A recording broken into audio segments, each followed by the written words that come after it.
Vamos a comenzar la segunda sesión de este seminario. Está con nosotros Francisco Sánchez Montoya. Es un investigador histórico de Ceuta y lleva muchos años trabajando.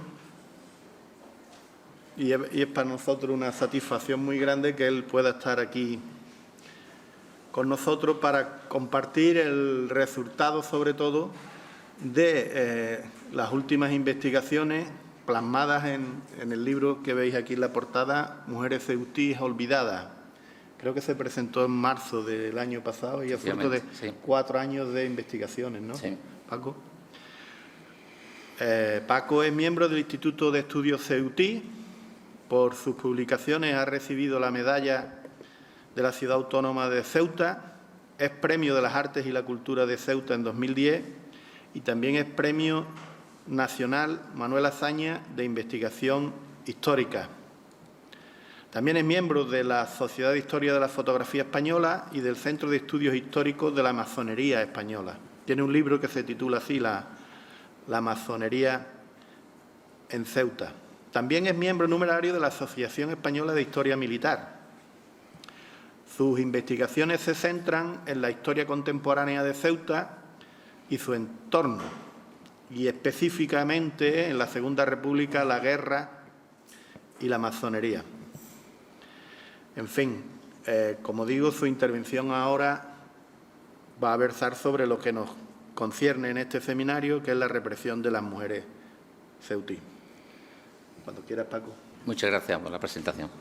Bueno, en primer lugar, buenos días a todos, agradecer vuestra asistencia y también pues agradecer a la organización de estos cursos de verano el haberme invitado y, en fin, esta mañana he cruzado el Mississippi, he cruzado el estrecho y me he venido para acá y encantado de estar aquí y la verdad que de plasmar y de dar a conocer los acontecimientos que se dieron al otro lado del estrecho, que son tan ignorados en muchas ocasiones.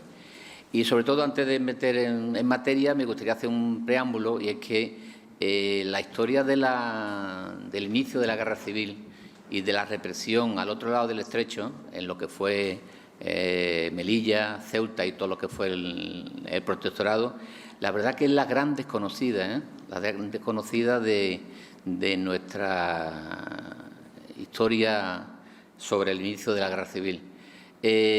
Normalmente los historiadores, sobre todo, claro, a los que nos duele más, los que vivieron en Ceuta, en Melilla y los que vivieron en el protectorado, son los que más los padecemos, ¿no? Pero en muchísimas ocasiones vemos libros que hablan del inicio de la guerra civil y, bueno, y prácticamente en el otro lado del estrecho no pasó nada. Allí el 18 de julio, que no fue 18, que aprovecho también para decir que cuando hablen de la guerra civil, del inicio de la guerra civil, no digan 18 de julio, yo se lo rogaría, digan 17.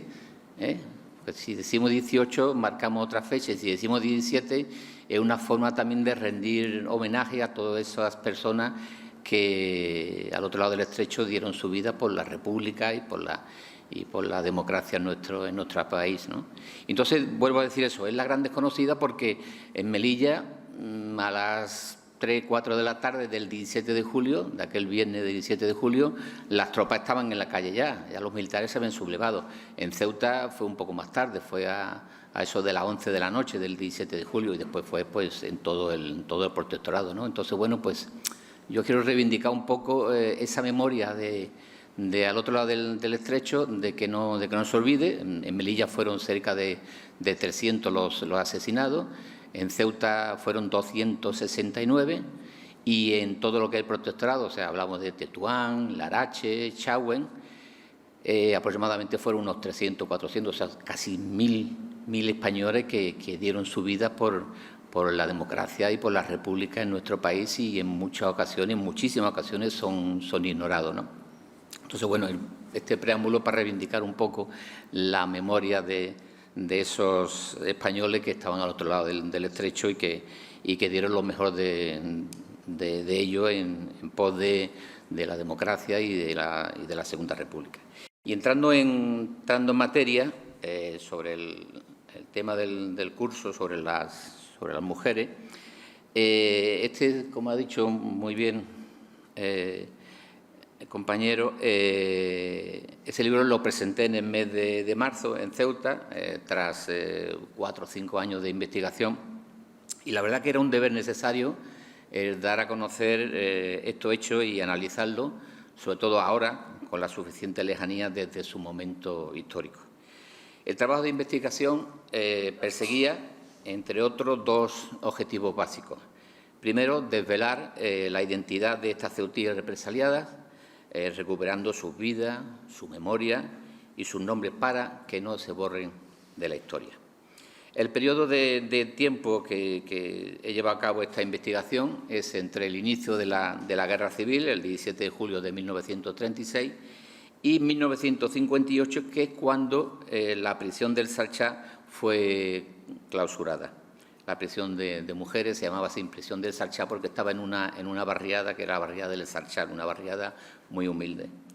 Y pieza clave en torno a la fuente es el Archivo Intermedio Militar de Ceuta. La verdad, para los que no los conozcan y les guste investigar sobre lo que pasó en todo el protectorado en Ceuta y Melilla, en Ceuta tenemos un archivo intermedio militar, depende de Sevilla, pero en Ceuta es donde está depositado todo lo legados, donde está buena parte de la historia del protectorado de Ceuta y de Melilla. Yo aconsejo, además, hoy en día hay barco cada media hora, aconsejo que dé una vuelta por allí, por el archivo militar, porque es impresionante la documentación que existe en ese archivo. En ese archivo, como digo, pues bueno, empecé a investigar.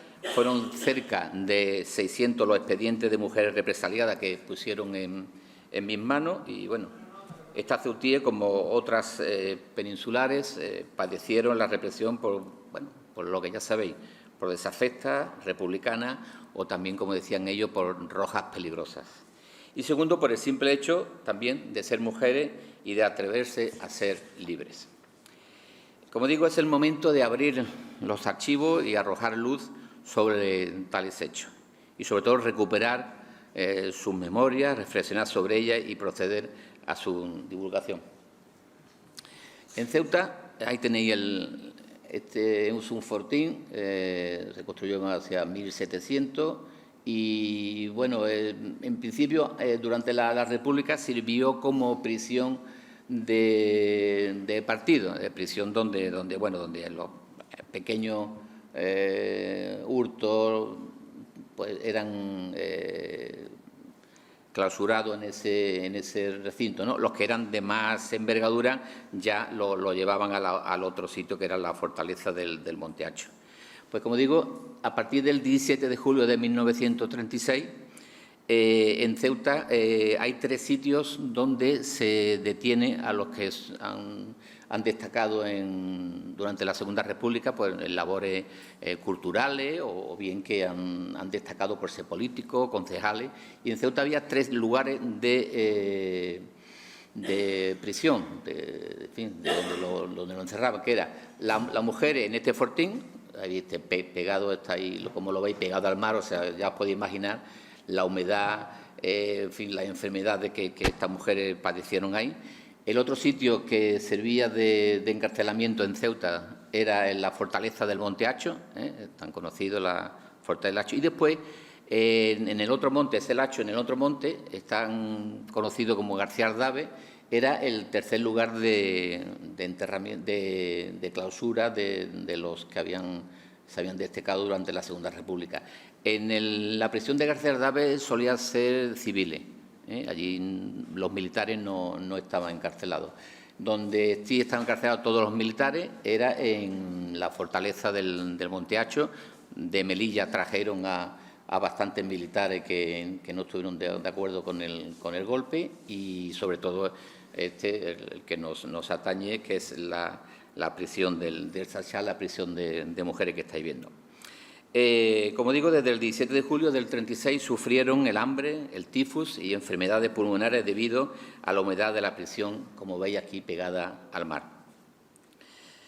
¿Quiere pasar? La mayoría de las detenidas vivían en modestos barrios como el Centenero, el Sarchar, el barrio Las Latas o la Huerta Martínez, entre otros. Los falangistas no cesaban de dar batida por esa zona. Sí. Uno de estos patios obreros fue el patio El Centenero, un lugar donde vivían muchas familias que habían apoyado al Frente Popular. Son muchas las historias de represión, pero el tiempo es limitado, el que tengo aquí, y no le voy a cansar con muchas historias, pero sí voy a entresacar las que yo creo que más interesantes, más llamativas, ¿no?, como se puede decir. Por ejemplo, lo ocurrido a una modesta mujer llamada Rita Márquez, de 69 años, y a su hija Salvadora. Los falangistas, desde el mismo día 17 de julio, estaban detrás de esta familia, sabían que era su ideal, eran republicanos. Detuvieron a dos de sus hijos, uno de ellos, Luis, sería fusilado a los pocos días de su detención. Rita, como digo, 69 años, sabía quién había sido el falangista que la detuvo. La gente de Ceuta, en la memoria de la gente de Ceuta, todavía se recuerda sobre todo un destacado falangista, que se destacó sobre todo por las muchísimas ejecuciones y asesinatos que llevó a cabo. Pues, como digo, en una de esas visitas que hacía el citado falangista por el barrio del Centenero, tanto Rita como su hija la acusaron del asesinato de su hijo. Rápidamente, como os podéis imaginar, la detuvieron a las dos y, bueno, para no cansarle mucho, a último de agosto de 1938 se celebró el Consejo de Guerra, bueno, acusándola de citación a la rebelión. Rita, pese a su edad, 69 años en el año 38, fue condenada a 12 años de cárcel y su hija a 6 años. Hay otro hecho también destacable. Pasa a la siguiente. Otro hecho también destacable, y es que en 1938 tendríamos que sobresalir lo ocurrido en la barriada de la Almadraba. Los que conocéis Ceuta es cuando se está casi ya para pasar la frontera hacia Marruecos, ahí está la barriada de la Almadraba. Bueno, pues allí la vecina Josefa Hernández manifestó en voz alta, en muchos momentos tras el golpe militar, su hartazgo con los sublevados. Su marido era un significado militante de izquierda y, bueno, tuvo la suerte de poder huir de la ciudad hacia la costa malagueña en un pequeño barco. Josefa tenía dos hijos y a duras penas, en fin, podía salir adelante. Fue detenida por las manifestaciones que hacía contra los sublevados y trasladada a la prisión de mujeres del Sarchá. En noviembre de 1938 comienza un proceso con los consabidos informes, declaraciones y escritos de la policía. En una de las reseñas que hizo la policía se puede leer: Josefa y su marido eran partidarios del Frente Popular de Izquierda. Él tenía amistad con el diputado socialista Martínez Pedroso y pertenecían a las Juventudes Libertarias. Pero aquí viene el hecho destacado y está ese escrito ahí, y es que sus vecinas, sus modestas vecinas de la barriada de la Almadraba, de la barriada de pescadores, hicieron este escrito. Estamos hablando del año 38, en fin, que había que tener valor para hacer este escrito, donde ellas firmaron todas las vecinas de la barriada, diciéndole, se la llevaron al juez militar, diciéndole que en fin, que su vecina, que era una mujer honrada, que en fin, lo que tienen que decir para intentar defender a su vecina de lo que le pudiera ocurrir, ¿no? Y sobre todo destaco eso, cómo estas mujeres, mujeres de pescadores, mujeres sencillas, cómo hicieron ese escrito, cómo fueron los valientes de ir a ver al juez militar y presentarle el escrito. Afortunadamente, el juez militar lo tomó en consideración y al cabo de 3 meses el juez falló su puesta en libertad. Sí. Otra de las líneas de investigación, todas estas imágenes son de Ceuta, ¿eh? Ahí está el presidente del Partido Socialista en el centro, Sebastián Ordóñez, también presidente de la Casa del Pueblo, y bueno, lo que está alrededor son las mujeres que participaron. Estas imágenes son sacadas tras el 1 de mayo de 1936, tras celebrarse la manifestación, pues en fin, pues hubo fiesta, golgorio y bueno, y esa fotografía, pues desgraciadamente, como os podéis imaginar, esa fotografía después se utiliza. No sé si esta tiene números, sino la siguiente que vamos a demostrar. Estas fotografías fueron utilizadas después para la represión. Claro, el juez militar, toda esa fotografía, verla con el puño en alto, ahí no podían decir que no eran ellas, o sea, ahí poco podía decir. Entonces, bueno, en otra línea de investigación yo titulé un consejo de guerra bastante voluminoso que me encontré en el archivo militar y lo titulé 15 rosas ceutíes. Y esto se llevó a cabo y ocurrió estos hechos el 15 de julio de 1938, donde, ya te digo, en un voluminoso consejo de guerra, 46 mujeres reciben un escrito, cada una en su casa, para que se pasen por el juzgado militar lo antes posible. Como podéis imaginar, la detención de este grupo tan numeroso de ceutíes estuvo motivado porque al presidente del Socorro Rojo, José Torres, que fue fusilado en 1936, en otras ocasiones, como por ejemplo en la Casa del Pueblo de Ceuta, yo he estado buscando los libros, los listados, han desaparecido, yo no he sido capaz de dar con ellos, ¿no?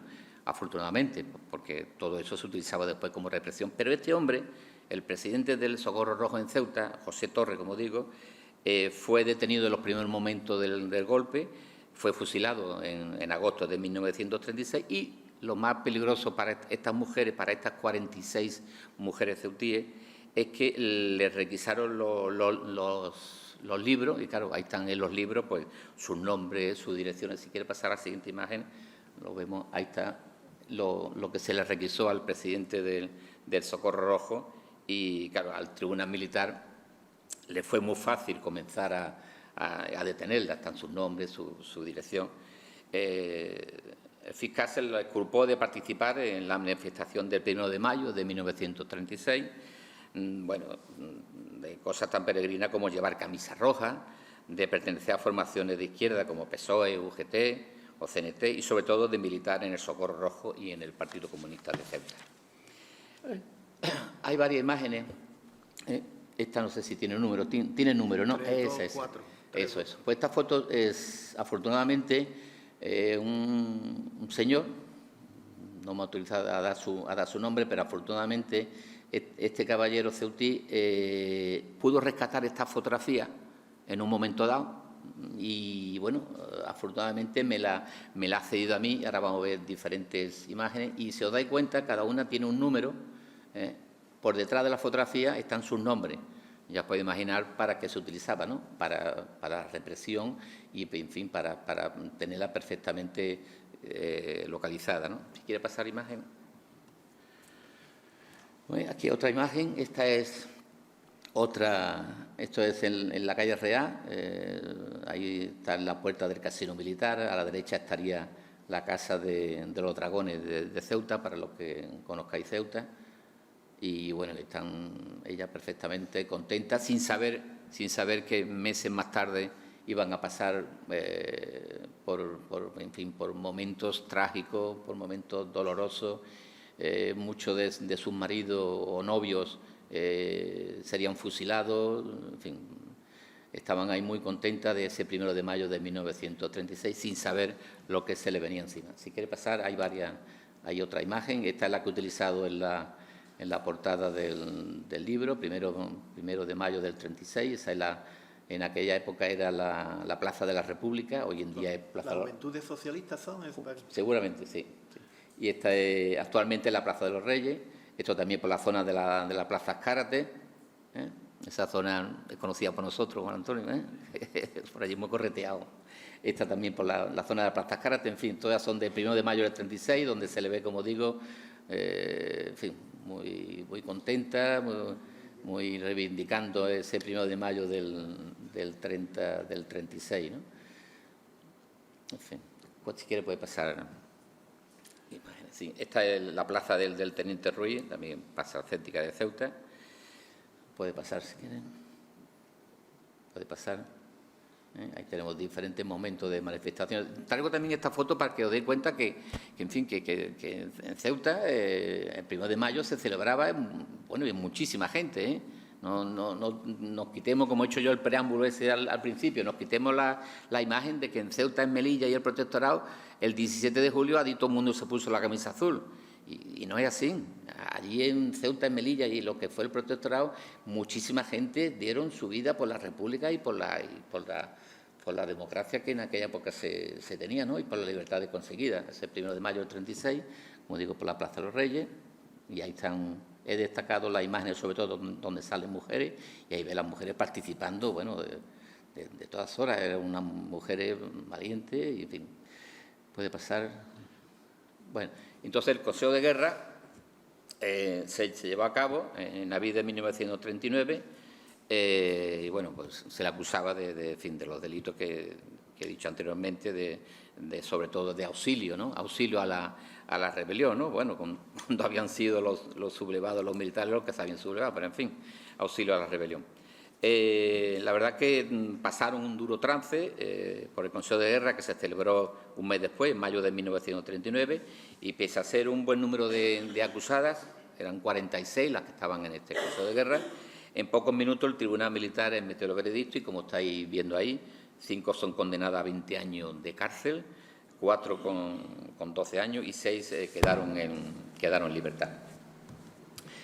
Otra de las mujeres que he destacado entre las muchísimas historias, en el trabajo que yo he hecho, puede haber unas 100 mujeres aproximadamente, y 100 historias. Detrás de cada mujer hay una historia, una familia, pero bueno, he destacado lo que yo he creído más conveniente. Pues, como digo, aquí tenemos a otra señora, esta es Consuelo Luna, y bueno, entre las mujeres represaliadas, pues vamos a destacarla a ella, Consuelo Luna, porque fue una mujer valiente, una mujer luchadora. Su marido era el concejal del Partido Socialista, José Lendine, tenía una prestigiosa imprenta en la ciudad. Él fue fusilado, entonces, bueno, Consuelo pues se quedó sola con ocho hijos, en fin, y intentó salir adelante y sacar adelante la imprenta, ¿no? Pero desde la detención de su marido, en fin, la cosa se le puso bastante difícil, ya no solo por lo que podía sacar adelante la imprenta, sino porque la sociedad ceutí de aquel momento, pues sobre todo los vencedores, no lo perdonaba que fuera la mujer de un rojo socialista, ¿no? Como digo, su marido fue sacado de la prisión y asesinado. Está enterrado en la fosa común de Ceuta.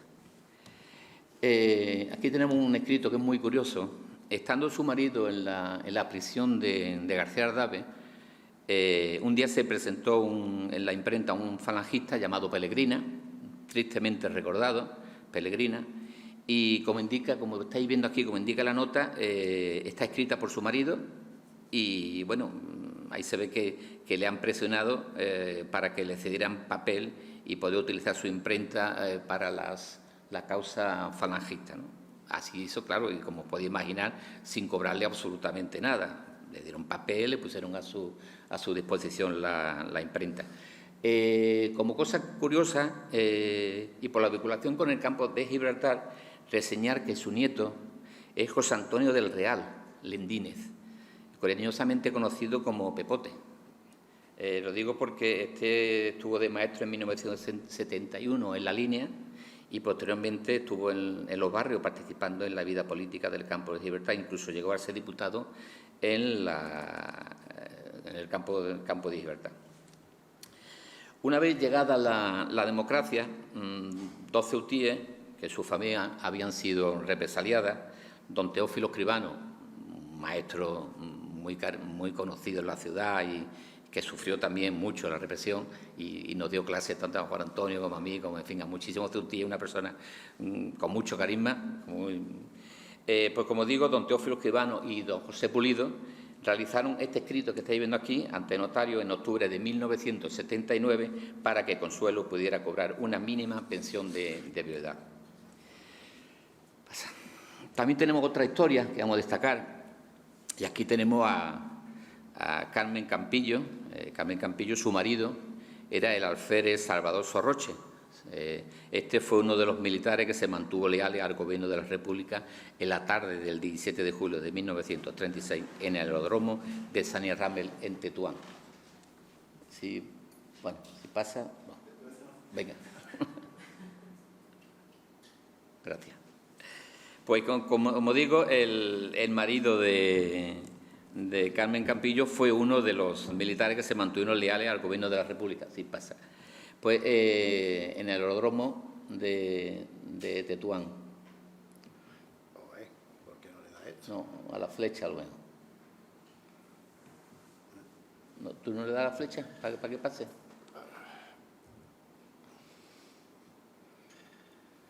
Bueno, pues como digo, el marido de Carmen... ¿Este hombre? Ese hombre. Este no es el marido de Carmen, pero el marido de Carmen fue uno de los militares que digo que se mantuvieron leales al gobierno de la República en la tarde del 17 de julio en el aeródromo de Sanierrame, en Tetuán. Y aquí hay una historia que no tiene que ver con mujeres, pero yo creo que es interesante contarla. Habría que recordar que en la tarde del 17 de julio de 1936, aproximadamente sobre las 5 o las 6 de la tarde, ya empieza el movimiento en Tetuán. Empieza ya a cuartelar, a que los soldados estén en el cuartel, los militares son llamados y la suerte que se tiene, entre comillas, es que el aeródromo de Tetuán, de Sanierrame, allí está como jefe Ricardo de la Puente Bamonde.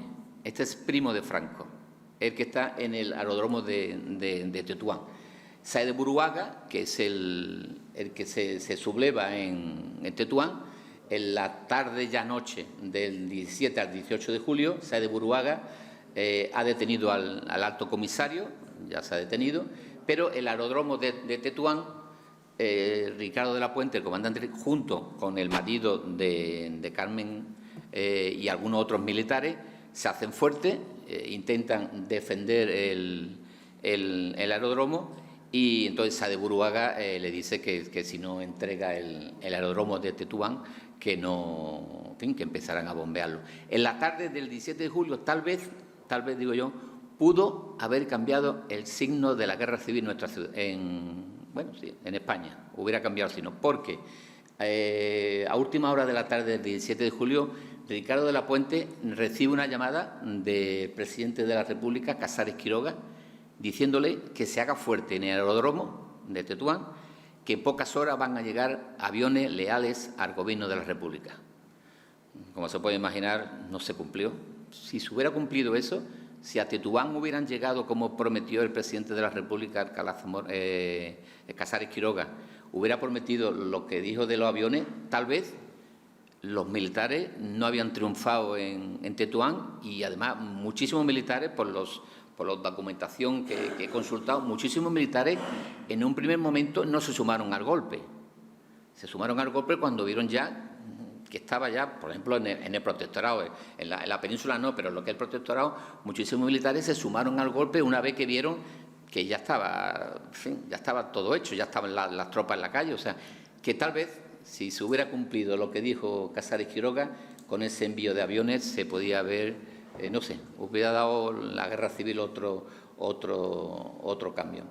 La madrugada del 18 de julio, según he leído en el Consejo de Guerra, que está en el archivo militar, yo lo digo, está en el archivo militar de allí de Ceuta, un Consejo de Guerra bastante grande, están las declaraciones de Ricardo de la Puente, del primo de Franco, y entonces él cuenta que a las 5 de la mañana ya han bombardeado el aeropuerto. Tienen mucho cuidado los sublevados de que el ataque no destruya las pistas de aterrizaje por una razón, porque Franco ya ha salido de Canarias y viene camino de Tetuán. Claro, la pista de aterrizaje es importante para que pueda aterrizar. Pero bueno, ellos ven, Ricardo de la Puente, ve que ya no pueden hacer nada, se entregan a las tropas sublevadas en Tetuán y son llevados a la prisión del Hacho en Ceuta. Ricardo de la Puente fue fusilado el 4 de agosto de 1936, además una hora, bueno, para fusilar ninguna hora buena, pero fue a las 5 de la tarde. Yo he consultado cientos de consejos de guerra y nunca se ha fusilado a las 5 de la tarde. Estaba claro que recordemos que el 5 de agosto es cuando el convoy de la Victoria, cuando las tropas de Ceuta pasan aquí a Algeciras. Entonces, claro, Franco estaba ya en Ceuta, entonces tenía yo creo que tenía mucho en cuenta de que, bueno, de que había que acabar con el primo que no se había sumado al golpe. Ya digo, el 4 de agosto de 1936, el primo de Franco fue fusilado en la fortaleza de Monte Hacho. Y también, bueno, los demás militares que le acompañaron. Esta foto es una foto histórica. Esto es Ceuta, estoy entrando por la Plaza de África, para los que conozcáis Ceuta, y esta foto tiene una fecha que es 19 de julio de 1936. Ya el general Franco, el 19 de julio por la mañana, aterrizó en Tetuán, ya no había resistencia al golpe, y rápidamente Franco pues visita Ceuta y entonces, bueno, se pone al frente del golpe en la ciudad y ya dirige el paso del convoy el 5 de agosto del 36, en fin, y ya está en Ceuta hasta mediados de septiembre, que ya pasa para la península. Sí, si quiere pasar. Sí, ahí está Sorroche, ahí está su mujer, Carmen Campillo, que en fin, que la verdad que afortunadamente, en Ceuta ella no podía estar, igual que le pasó a la que era la dueña de la imprenta. En Ceuta no podía estar porque, en fin, estaba señalada, ¿no? Entonces, bueno, afortunadamente Carmen pudo pasar con la ayuda de la Cruz Roja Internacional a la ciudad internacional de Tánger, y desde allí semanalmente había un barco que iba a Marsella para posteriormente pasar a Barcelona y después a Francia. Sí, si quiere pasar.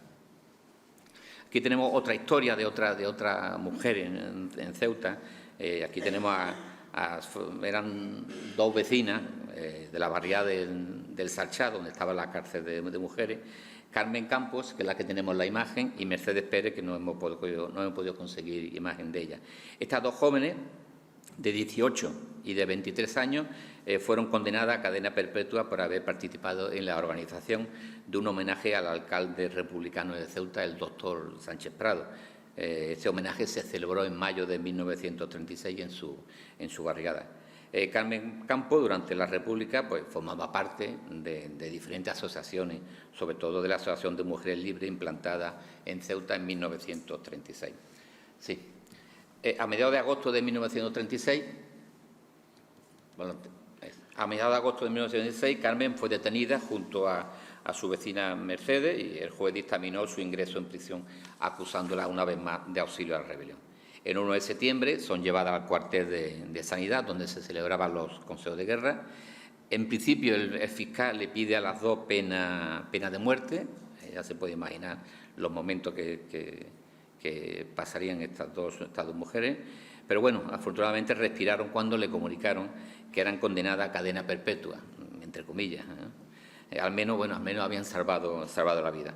Pero algunos de sus compañeros, que fueron juzgados en el mismo Consejo de Guerra, como el alcalde Sánchez Prado, del que hablaremos un poquito más adelante, su secretario y dos vecinos de la barriada de Sacha, fueron condenados a pena de muerte y fusilados en la playa tan conocida, la playa del Tarajal, la que está junto con la frontera. Allí fueron fusilados. Carmen y Mercedes son esposadas y, bueno, una vez que se celebra el Consejo de Guerra, trasladada nuevamente a la prisión de Sacha, y desde allí a diferentes penales de la península. Sí. Cuando se encuentran en la cárcel, en el presidio de Pamplona, en julio de 1941, reciben un escrito donde se le otorga la libertad provisional. Rápidamente, pues como puede imaginar, vuelven a Ceuta, a su modesto barrio del Sarchá. Pero bueno, por lo que he podido saber de los familiares, Carmen Campos no soportaba vivir junto a quienes le robaron sus años de juventud y vivir sobre todo bajo una dictadura. Carmen se exilió, se marchó a París, donde creó un hogar, tuvo 3 hijos y en 1962 falleció. Otra de las historias sobre mujer represaliada al otro lado del estrecho fue Antonia Pérez Padín.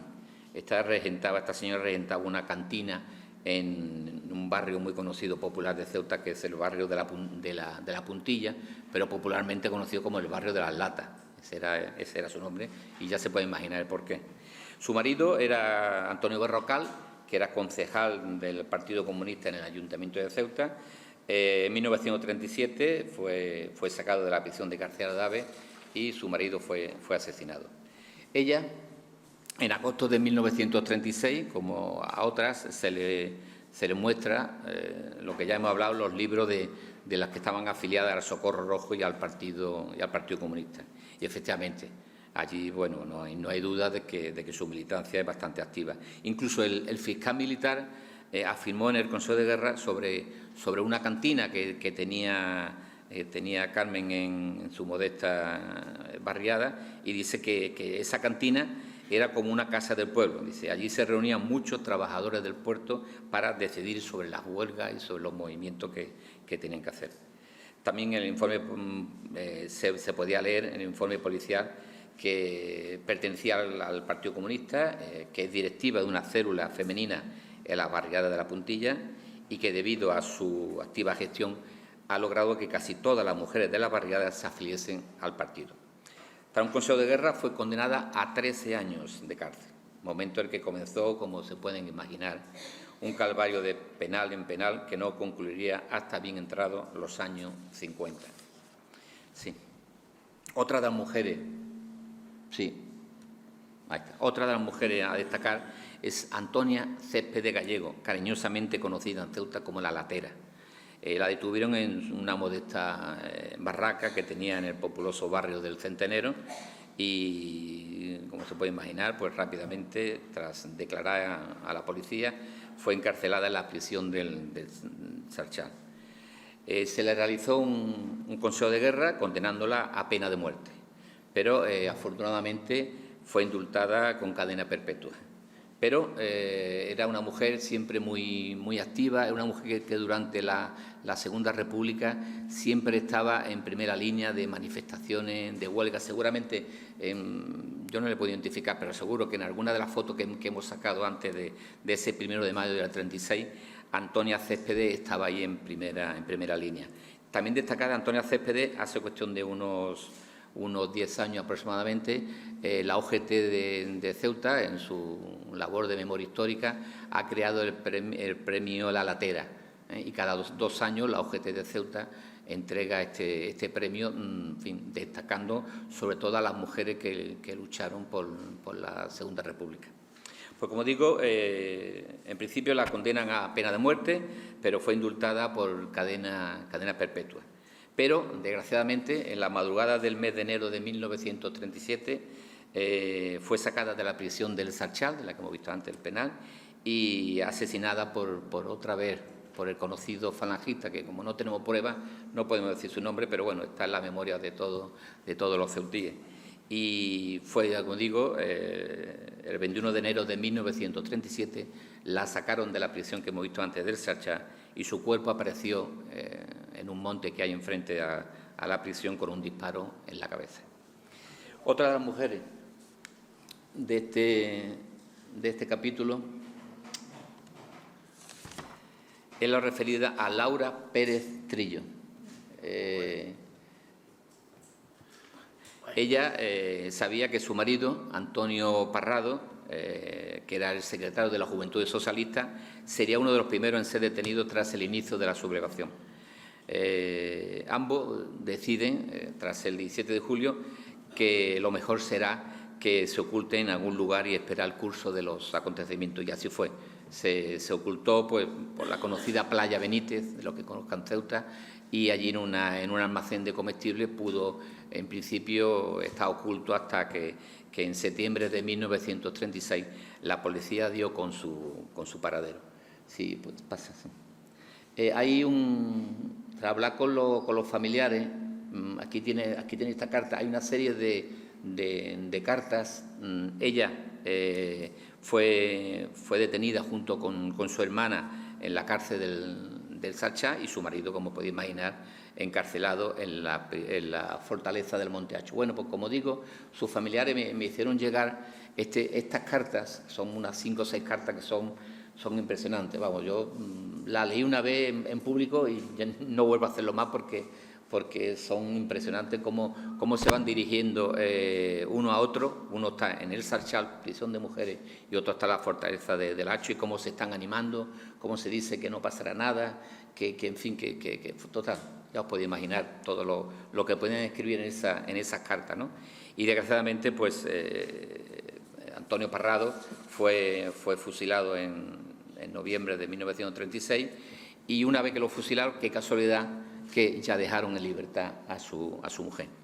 Aquí tenemos otra historia también muy curiosa y de una mujer muy luchadora, sobre todo luchadora toda su vida. Afortunadamente tenemos su trayectoria en el libro, está perfectamente muchísimas páginas hablando de ella, y aquí tenemos a la destacada joven anarquista Isabel Mesa. De ella se ha escrito bastantes artículos y bastantes libros, sobre todo en la zona de Valencia, que es donde ella terminó su día. Pues como digo, desde muy joven, Isabel Mesa, la anarquista Isabel Mesa, desde muy joven estaba comprometida con la igualdad de la mujer, siempre luchando a favor de la lucha de la mujer, de la igualdad. Y bueno, tan solo reseñar 2 o 3 cosas: que cuando todavía era menor de edad se afilió al sindicato de oficios varios en Ceuta. Ella era costurera, consiguió el carnet número 1 del gremio de la aguja con tan solo 18 años. En los prolegómenos de la programación de la Segunda República intervino en numerosos mítines, como se puede ver en los diferentes diarios de la localidad de Ceuta, pero tras la sublevación sabía que vendrían a por ella. Aquí ya tenemos un poquito ya más mayor. Cambia de domicilio constantemente en Ceuta. Al final se fue a los montes de la zona conocida en Ceuta como Benzú. Por allí, por aquellos montes, intenta, en fin, a ver si viene algún barco que pueda salir de la ciudad. Y bueno, lo único es que de vez en cuando, por la noche sobre todo, se llegaba a ver a su madre, y su madre le comentaba que no volviera más, porque ya se habían presentado en la casa varios grupos de falangistas para detenerla, que intentaran salir de la ciudad e intentara poner, como se suele decir, tierra por medio, porque iban a venir a por ella. Su madre siempre a los falangistas, tal y como se consigna en el Consejo de Guerra, siempre le dice que se ha ido a Tánger, En ningún momento, claro, como podéis imaginar, le dice que está oculta en los montes. Isabel ve que la única solución es salir en barco y cruzar hacia Málaga, todavía en poder del gobierno de la República, y así fue. Consigue un modesto falucho y el 24 de octubre de 1936, en la llamada Piedra Gorda, por la zona de la Almadraba, un poquito antes de cruzar la frontera, debajo de lo que fue el hospital militar, pues ahí en un pequeño falucho pues fueron unos 15 los que pudieron salir de Ceuta. Aquí tenemos una imagen ya, ahí tenemos a Isabel, ya mayor, es la de pelo blanco, una mujer que siempre ha sido luchadora, se tuvo que cambiar de nombre, en fin, es una historia apasionante, de verdad. Traigo aquí bastantes cosas para leer, pero bueno, yo creo que con esto, con lo escrito, yo creo que con lo descrito es importante. Se tuvo que cambiar de nombre, montó un kiosco en Valencia junto a su compañera Maruja, y en ese kiosco, cuando llegaban las Navidades, pues conseguía juguete para los niños de los que estaban presos por la dictadura franquista. En fin, una mujer luchadora. Yo lo único siento de esta historia, de que falleció en el 2002, o sea, no hace mucho, con 88 años, y desgraciadamente no pude hablar con ella, pero hubiera sido muy interesante poder hablar con ella y cambiar impresión, y sobre todo que ella viera que se le quería, y bueno, ya seguro saben, en Valencia, ya digo, se le rindió muchísimo homenaje. ¿Cómo vamos de tiempo? Vamos bien, nos quedan cuarto de hora. Venga. Bueno, aquí tenemos otra historia que he destacado entre estas 100 historias que he sacado de mis investigaciones. Y aquí tenemos a Esther Cerulla. La historia de Esther se desarrolló entre Ceuta y la ciudad internacional de Tánger, al comienzo de la Guerra Civil.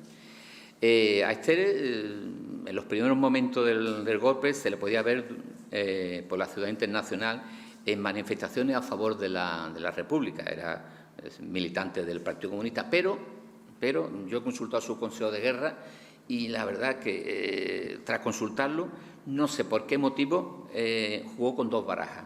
Ella era del Partido Comunista, muy a favor del Partido Comunista, participando en Tánger en manifestaciones. Ya os recordamos que Tánger era internacional y allí en Tánger había fascistas de izquierda, de derecha, exiliados, en fin, allí había de todo. Y entonces ella participaba en todas esas manifestaciones del Partido Comunista, pero, ya le digo, no sé por el motivo, en un momento dado ella intentó jugar con 2 barajas, quiso ganarse la confianza de los franquistas de Tánger, pese a su, como digo, a su pasado en el Partido Comunista. Les dijo a los falangistas de Tánger que quería colaborar con ellos y como primera acción, eso sí está en el Consejo de Guerra, que se ofrece para viajar a Tetuán, a la capital del protectorado, y una vez allí en Tetuán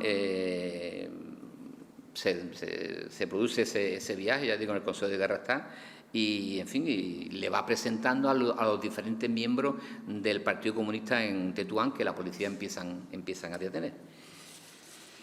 Sí. Pero todavía Esther llega más lejos. Aquí le tenéis vestida de falangista, y para demostrar a los agentes y a los falangistas que estaban con ellos, les dijo que le dejaran un uniforme, que se haría una fotografía para que la gente viera que ella pertenecía a Falange, no sé. Pero la verdad es que, tal y como yo me lo estoy preguntando y ustedes se lo estarán preguntando, los sublevados tampoco se fiaban de ella y, bueno, prepararon un complot, un poco largo de contar, pero, en fin, en 2 palabras, la pudieron detener en el paso, porque entre Tánger, la ciudad internacional y el protectorado, había un paso fronterizo que era el paso del Bosch. Ahí donde acababa el protectorado y empezaba la zona internacional de Tánger. Pues ahí la convencieron para que iba a comprar un avión, no sé qué, en fin, la convencieron, la llevaron al puesto fronterizo y cuando estaba en el puesto fronterizo junto con su novio, Salomón Ben Simón, la detuvieron, la llevaron a Tetuán, allí estuvo 2 o 3 semanas en Tetuán y de Tetuán la pasaron a la cárcel de mujeres de Ceuta junto, como digo, a su novio Salomón Ben Simón. Sí. El Tribunal Militar la condenó a pena de muerte. Además, fue un consejo de guerra, bueno, como se solía hacer, un consejo de guerra rapidito, ¿no? Sin mucha vuelta. Y la ejecución se fijó para el 2 de julio de 1937. Esther, porque nunca se había fusilado, en la prisión del Sarchá de mujeres, allí nunca se había fusilado.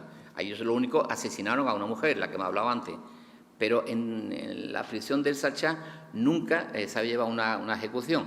Entonces, bueno, ¿qué es lo que decidieron los militares? Trasladarla desde la prisión del Sarchá a la fortaleza del Monte Hacho. ¿Pero qué pasaba en la fortaleza del Monte Hacho? Que allí solamente estaban los hombres, no estaban las mujeres. Claro, no tenían dónde ponerla, dónde ubicarla. Entonces, la llevan al Hacho y allí, bueno, la incomunicaron en una habitación de unos pabellones militares. Allí. Pero ¿qué es lo que pasa? Que en toda la tarde del anterior a su fusilamiento ya ella ve que al día siguiente la van a ejecutar. Entonces, bueno, ella durante toda la tarde anterior a su fusilamiento no cesó un momento de gritar durante, como digo, la tarde-noche, clamando por su inocencia, llorando, gritando. Y recordad que en la fortaleza del Monte Hacho, ya no, pero en aquella época vivían muchas familias dentro de la fortaleza del Monte Hacho. Entonces, bueno, algunas familias que vivían junto a ese pabellón donde fue ella incomunicada, le sugieren al jefe del Hacho que no podían soportar todas las noches aquellos gritos y, en fin, que algo había que hacer. Entonces, bueno, pues al jefe de la prisión del Hacho no se le ocurrió otra cosa que llamar a un médico que estaba cumpliendo condena como masón, pero vamos, estaba en libertad, en el Hacho, una persona de bastante prestigio.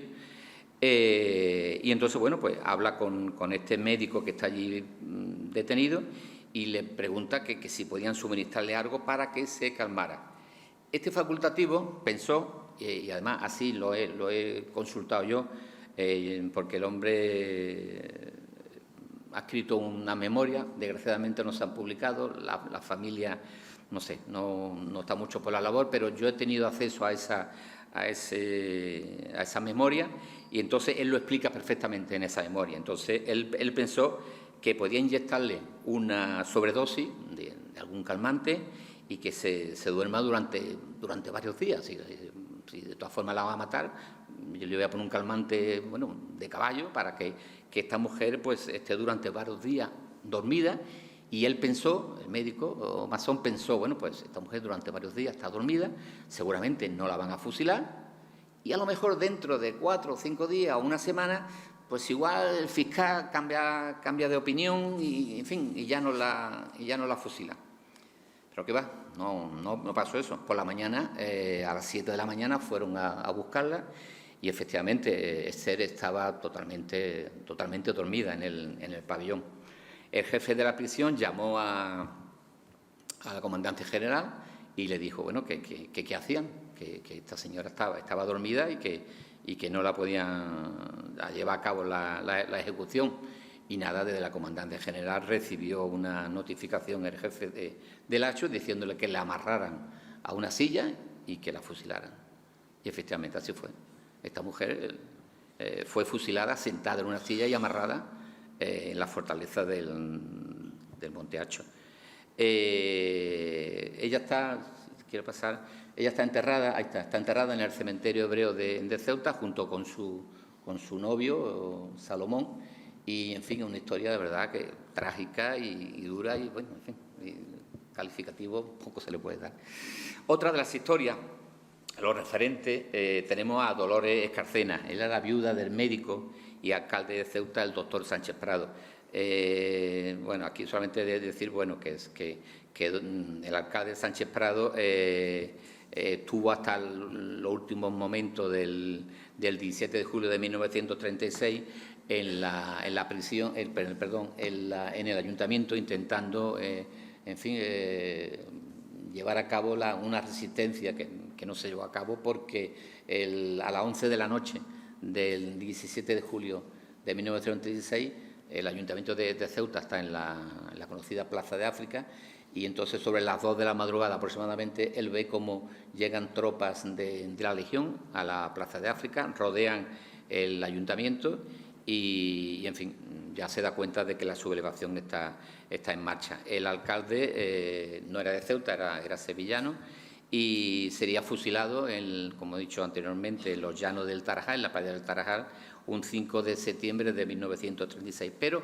la historia, sobre todo, que quiero contar del doctor Sánchez Prado es que en Ceuta hay una estatua, ahí la estáis viendo, en el año, hace cuestión de yo creo que era unos 10 años, cosas así, se le puso esa estatua porque el doctor Sánchez Prado, como he dicho ahora, doctor Sánchez Prado trasciende más de lo político. O sea, en Ceuta es una persona que igual, no sé, para resumido en 4 palabras, va al hospital a ver un enfermo y allí te veis a San Pancracio y a Sánchez Prado. O sea, con eso ya se define todo. Es un hombre querido en la ciudad, nunca le faltan flores, tanto ahí a la estatua como en su tumba en el cementerio, una persona muy querida en la ciudad. Pues bueno, su mujer, una vez tras el fusilamiento del alcalde, su mujer, pues como puede imaginar, hay otra historia, no puede vivir en Ceuta, en fin, se va a Sevilla y en Sevilla intenta rehacer su vida, monta una pensión, pero en abril de 1937 la policía la vigilaba y maquinó un plan. Y el plan fue que en noviembre de 1938 se presentó en la pensión que ella regentaba una joven, en fin, diciendo que necesitaba ayuda. Ya os podéis imaginar, esta joven era en realidad una policía que la detuvieron y en los años 40 tanto la mujer del doctor Sánchez Prado como su hija fueron encarceladas en la prisión de Sevilla. Sí, aquí hay otra historia, pero ya el tiempo se nos está yendo. Pasa, vamos a dejarlo. Pasa. Esa, sí, aquí podemos dejar. Aquí tenemos a una destacada paisana y es África de la Sera. Y África de la Sera fue como otras muchas ceutíes que estuvieron al servicio del espionaje. Y, bueno, destacar que África de la Sera, que cambió en diferentes momentos de nombre, pero sobre todo fue conocida como Patria. De ella se ha escrito varios libros. Fue un importante agente del KGB, donde llegó a alcanzar el rango de coronel. Y resumiendo, bueno, durante la Segunda Guerra Mundial ya se introdujo en el entramado de la KGB. Vivió en Argentina, en Italia, en México, cambiando, como digo, continuamente de nombre. En fin, es una historia apasionada. Murió en Moscú el 8 de marzo, el Día de la Mujer, de 1988, y fue enterrada con honores de coronel. Sí. Otra de las historias también de espionaje junto con África es la protagonizada por Pilar Puig, pero también tuvo un importante papel su hermano Alberto. Aquí os quiero recordar que aquellos que nos gusta Serrat, en el año 70 y algo, Serrat sacó el LP Mediterráneo. Pues en ese LP Mediterráneo había una canción que era Tío Alberto. No sé si acordáis la canción de Tío Alberto. Bueno, pues ese Tío Alberto es este Tío Alberto, pero en el año 39. Es una historia que ha permanecido oculta. Otra vez vuelvo al archivo militar de Ceuta. Allí hay muchísimas historias ocultas todavía. Bueno, pues yo me he encontrado con esta historia que tal vez si Serrat hubiera sabido de lo que voy a contar ahora, lo hubiera metido en la canción de tío Alberto. Bueno, le voy a refrescar la memoria. Aquí. Durante la Segunda Guerra Mundial, tío Alberto, en fin, colaboró con la Resistencia francesa, donde recibió la Legión de Honor, en fin. Pero los acontecimientos que yo he descubierto se produjeron muchos años antes, entre 1937 a 1941. Vamos a comenzar la historia rapidito para que no se nos venga tiempo encima. En 1937 nos encontramos al joven catalán Alberto, tío Alberto, si quiere pasar la imagen, destinado a la caja recluta de Ceuta. Posteriormente fue trasladado al grupo de regulares de Tetuán. Sí. Y ya en ese destino en Tetuán, su comandante de la compañía de regulares advirtió que Alberto era, en fin, que era una persona que sabía estar, que sabía 5 idiomas. Y entonces en aquel momento, en 1937, en abril me parece que fue, tomó posición como alto comisario Juan Beigbeder, que aparece en muchas novelas de Tiempo Tres Costuras. Y claro, el comandante de la compañía donde está Alberto lo recomienda al alto comisario, Juan Beigbeder, y Juan Beigbeder, cuando ve que sabe 5 idiomas Alberto y que, en fin, que es una persona que sabe estar, rápidamente lo nombra su secretario particular. Unos meses después, la hermana de Alberto, Pilar, viaja a Tetuán, ya que su hermano estaba algo enfermo. Mientras se recupera, Pilar, la hermana de Alberto, pues como podéis imaginar, de la alta sociedad burguesía catalana, pues asiste, y en aquel Tetuán de los años 40, pues las recepciones de la embajada italiana, recepciones de embajada, en fin. Y entonces, pues bueno, pues Pilar asistía a todas esas recepciones. Y el alto comisario, Juan Beigbeder, pues rápidamente le echó el ojo, como que dice, y observó las cualidades de la hermana de Alberto y le ofreció se convirtiera en espía al servicio de la Casa Nacional en Tánger. Y bueno, en el Consejo de Guerra está todo, el que lo quiera consultar ahí está. Y entonces el alto comisario le ofrece dinero, un coche a su disposición, chofer, para ir desde Tetuán hasta Tánger, lo que necesite sin problema ninguno, para que se infiltre en el ambiente republicano de Tánger y le informe de todo lo que pudiera pasar. A ver, la imagen pasa. Bueno, Pilar desarrolla una gran actividad espiando a los republicanos, como digo, en Tánger, y bueno, informando de todo esto al alto comisario. Pero Pilar, con el paso de los meses y dejándose ver mucho por Tánger, tampoco pasó desapercibida para los republicanos. Y entonces, bueno, ¿qué pasó? Que estos, los republicanos, contactaron con la espía francesa Madame Hoste, que era una modista de alta costura en Tánger, y parece ser que también entabló amistad en Tetuán y Tánger con la famosa espía británica que vivió y falleció en San Roque, en Guadarranque, Rosalinda Fox.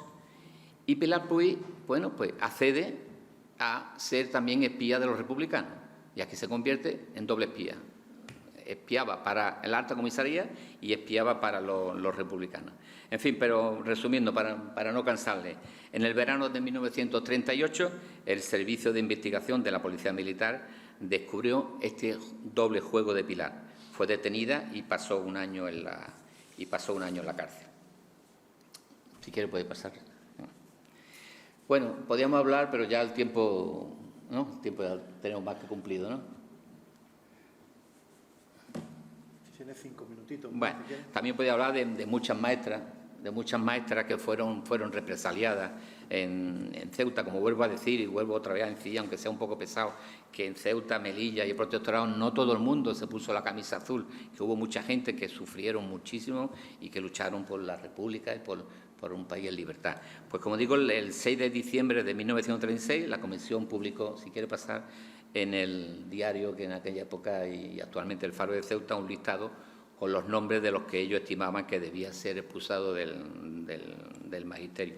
Y aquí tengo una curiosidad, que hay un enlace con Algeciras, y es que el 3 de febrero de 1937 se llevó a cabo la expulsión del magisterio de la joven maestra Emilia Salvadores. La comisión la acusó de asistir a mítines y manifestaciones, bueno, lo que siempre se le acusaba, ¿no? De mantener amistad con el diputado por Ceuta Martínez Pedroso, en fin, de participar en manifestaciones. Sin embargo, todo eso no era suficiente. Fue llevada a comisaría, donde declaró y pasó unos días en los calabozos, tras lo cual el juez militar le ordenó su traslado al Sarchá. Pase si quiere. Le dieron la libertad provisional a la espera de juicio y pocos meses después ella piensa que, en fin, que en cualquier momento, igual que le pasó a su compañera, la latera, que fue asesinada, también le puede pasar lo mismo a ella, y entonces, bueno, una vez que queda en libertad provisional, no duda de salir de Ceuta, de salir de Ceuta hacia la ciudad internacional de Tánger. Aquí recordar, y la unión que hay de Emilia Salvador, es que su padre, en los años 10, 20... ¿Fue fusilado, Cayo Salvadores? Fue fusilado, exactamente. El padre de Emilia, Cayo Salvadores, también había sido maestro y lo ejecutaron aquí, en San Roque, lo ejecutaron en Algeciras, acusado de socialista y de masón. Afortunadamente, en Algeciras, tras la llegada de la democracia, una calle lleva su nombre. Emilia cruza, como digo, hacia Tánger, su madre también le acompaña y, bueno, allí en Tánger intenta salir adelante, pero Tánger, como sabrán, el 14 de junio de 1940, Franco ocupó Tánger con la excusa de mantener la neutralidad. Rápidamente saben que van a ser en cualquier momento detenidas y entonces, pues, en uno de los barcos que salía de Casablanca, o sea, pasaron a Casablanca, y desde Casablanca se fueron a México, en fin, y en México ya rehicieron su vida y una historia bastante curiosa.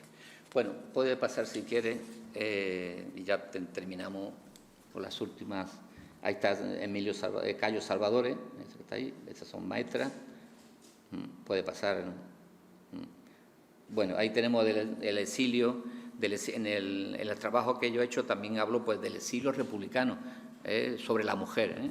Y bueno, ahí tenemos a Carmen Rosado, la anterior foto, que era la mujer de Rafael Jiménez, que era presidente del PSOE en Ceuta, ¿no? Después ahí también hay otra historia, que es la siguiente imagen, esa, que es Diana. Destacar que la historia de Diana Bermúdez, su padre fue delegado del gobierno en Ceuta, su padre fue uno de los que estuvo en el aeródromo de Tetuán intentando defender el gobierno de la República, fue detenido y en agosto de 1936 sería sacado de la cárcel y lo asesinaron a su padre. Y ella, de las dos, la pequeña, Diana, formó parte de los que se llamó los niños de Rusia.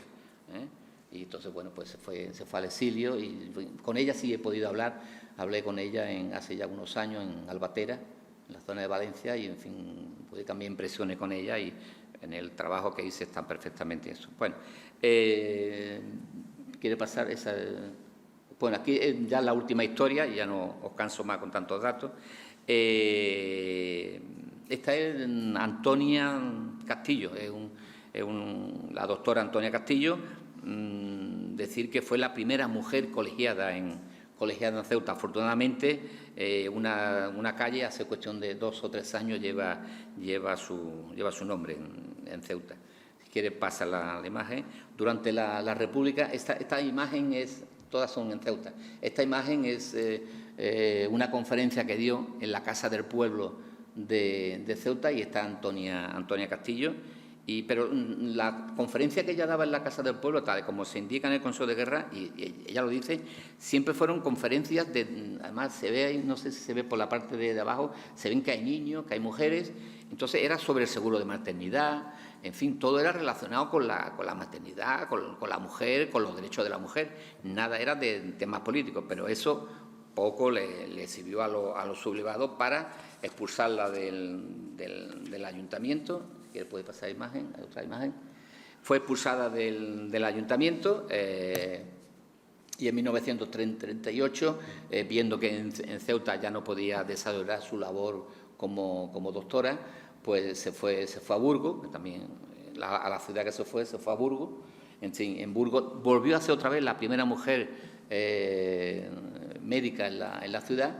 Pero ya en los años 40 ve que Burgos no puede vivir.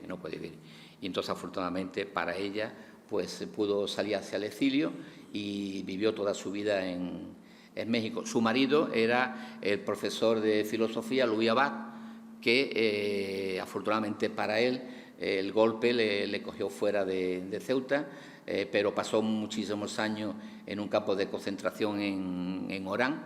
Y mientras ella estaba en México, él estaba todavía en Orán, y hasta el año 52 no se vuelven a ver. Desde el 36 hasta el 52 no vuelve a ver a su marido, ya que está, como digo, en un campo de concentración. En 1966 ellos piensan, están en México, muy bien en México, pero ellos quieren volver a España. Entonces, en 1966, tanto la doctora Castillo como su marido deciden volver a España, y piensan que la dictadura no le va a pedir cuenta, y, en fin, y afortunadamente así fue. Se fueron a un pueblo pequeñito de Almería, Gádor, al pueblo un pueblo pequeñito. Yo estaba en ese pueblo, un pueblo muy, muy pequeñito, y allí fallecieron los dos en los años 70, y allí están enterradas, y, en fin, fueron un ejemplo más de ese exilio republicano que en fin, que hay que recobrar y sacar a la palestra para que nunca quede en el olvido. Bueno, pues muchas gracias. Lo único, bueno, si tenemos el pequeño vídeo eso. Cuando presenté el libro hice un pequeño, dura 3 minutos, de una canción de Pedro Guerra, y si lo podemos poner, porque resumen un poco todo lo que yo he contado tan largo, pues en 3 minutos Pedro Guerra lo resume. Todas son imágenes de Ceuta, vuelvo a repetirlo,